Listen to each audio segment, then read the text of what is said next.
guys, welcome back to the CNJ show, and I got my favorite gin and juice here and my sister Nick, and we hope that you guys are having a good day today. Let's get into this video, but before we do, we would like to send out our condolences and prayers to the family of Terrance Howard. May he rest in peace. Before we get started, we know that there's a bunch of conspiracy theories going on out there. We would love to know what you guys think happened. Is this like some organ donor type of a thing? Or do you just think that basically the doctors dropped the ball? Or if this was something unexpected, how do you feel? And let us please know.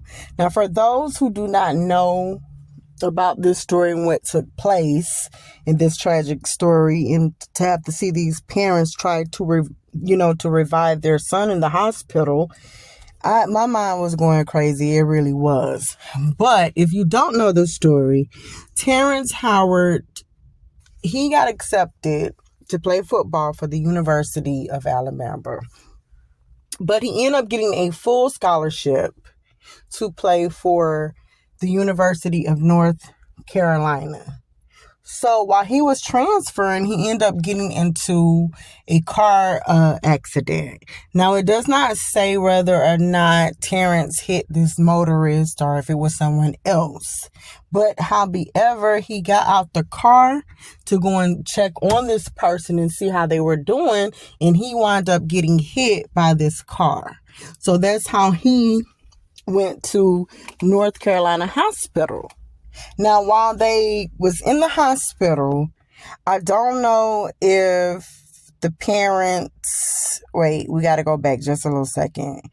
While they was checking him, he did not have no ID on him. So they labeled him as a John Doe. So now he's at the hospital. Now, I guess this would be the part where a lot of people are saying, okay, you know what? His license had donor, and this is what they're trying to do. I don't know if that happened. This is what I feel like happened. Okay, doctors, this is what they do. They know when you go inside of a hospital or any setting like that, if you go in there and your organs are starting to shut down on you, they automatically notify the family members, the power of attorney, whoever it is, and they let them know what's going on. Now, at that time, if the family want to prolong, this patient's life, and they say, okay, no, we want him or her to live a little longer. We want to see what they come out by themselves on their own. They really don't care for that at that moment, because it's like you're holding up space, and they already done told you that their organs is failing and you're trying to keep them there. Now, once you do that, that's when the big payment starts, because the longer you keep them on life support, the more money you now have to pay. This is what I feel like happened. I believe that the doctors knew that Terrance's mom and dad is from, they're Alabama. We're over here, South Carolina, and it may have been a little drive, however it was, for them to get there. Who knows? I really don't know, because they was trying to take him out of this hospital, whether it was to be closer to them or to get, special treatment or just whatever. I believe they just did not care for what the doctors were saying. And some of these doctors, once they look at you, they look at the chart, they know what's going on, and it really be seeming like they're not trying to save you. They don't want to do that. We're not going to go and put all this effort into it. It's like it's a loss. Okay, now you can believe me or you don't have to believe me. And I really do feel like what happened, they let them know what was going on, and the parents was like, okay, you know what? We're rushing up there. We finna come there. But just in the nick of time, God was able to show up and say, okay, you know what? If Terrance is going to leave, it's not going to be in vain. Nothing will be in vain. I'm finna walk through these doors by letting the parents see, look at them. They're taking this out and now trying to pronounce him as dead. And he still have life. He's claiming to life. It doesn't matter how, light his breathing was or like he could barely breathe. He was still trying to hold on. Now, whether I truly believe that he was holding on for his mom and dad to get there, regardless of what state your body could be in and how bad it is, because we're looking at it from one end and the person is looking at it from another, they still can hear, because your hearing is the last thing that's supposed to leave you, or the first. It's one of those things. I think it was like, okay, your hearing is like the last thing to go. But they stepped in right at that moment to see that. And there's no reason for a doctor to unplug anything. And I'm starting to think that maybe this is what doctors do for the cancer patients, or for anybody that have an illness that is like, okay, it's taking over them. They give you that phone call and they start doing things because they know, okay, let me unplug this machine. If you're hooked on this thing, how do you get oxygen? The longer you don't really have that oxygen, every minute and second counts. So it's like, okay, and I just really feel that they was not expecting that. They was really planning on turning this thing off probably for 5 minutes or so, then plug it back on to say, okay, yes, he passed away at this time. And really probably not even caring, because it really doesn't make any sense what happened. We're looking at this video and it's, I would never want to be in a situation where I am in a hospital and it seemed like nobody could see nor hear me. But I'm going to say this for those who do not know. The worst thing you can do is go to a hospital setting. I know this to be for facts. If you refuse anything from them, or you don't want to take any medication, or if they're telling you that no, keep them here when you want to go elsewhere, the treatment that it's gonna almost seem as if you never was even there, how they're gonna treat you. Okay. And I know this. My mom has been in the medical field for over 30 years. And I will never forget.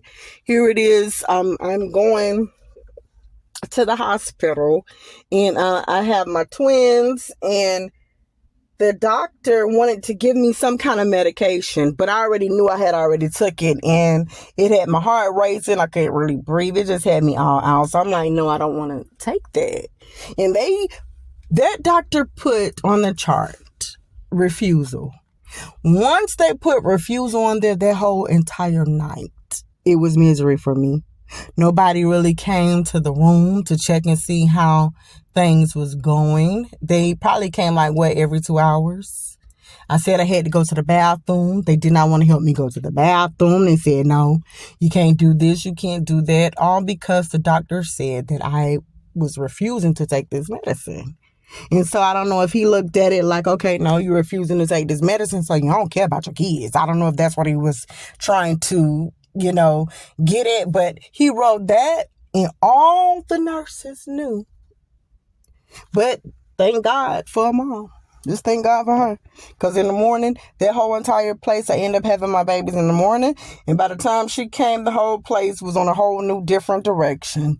Just not knowing what was going on. They didn't know who my mom was, what she was, what all she knew.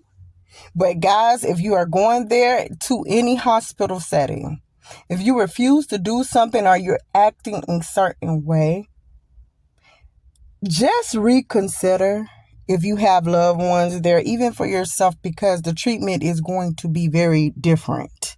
They're going to treat you really bad.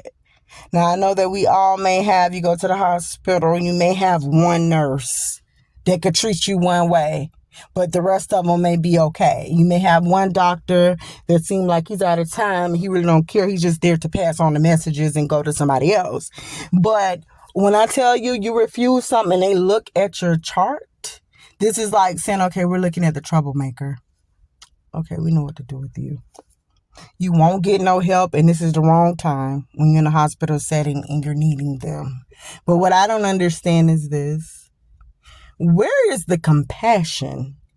You guys being like, okay, the police officers down to the doctors, you got like sworn in to serve and protect with all, and the doctors supposed to do everything that they supposed to do until that person's last breath. But everybody's on their own time and own agendas, and they're just doing whatever they want to do. It's almost like everybody's working for a fast food restaurant. Okay, you said you didn't want pickles and I put it on there. Oh, well, so what?